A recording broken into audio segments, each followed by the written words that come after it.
qizlar, kecha videodan keyin juda ham ko'pchilik yozishibdi, krem chirib tushmaydimi keyin qilayotganimizda deb. Yo'q qizlar, u narsa bo'lmaydi, chunki qaymoqga bog'liq. O'zi qaymoqlar yaxshi bo'lsa, bu zagotovka faqatgina sizlar ko'proq muddatga saqlashingiz uchun qilingan. Bugun sizlarga videoda tayyor morozilkada turgan zagotovkamizdan xohlagan paytimiz olib krem tayyorlasak bo'ladi. Morozilkada shunaqa qattiq holatda bo'ladi. Oldindan olib qo'yamiz.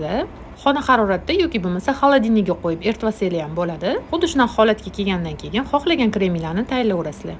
Ushbu qaymoq kremimizga xohlagan pastalaringizni solib, har xil tamga ega mevali kremni tayyorlasanglar ham bo'ladi.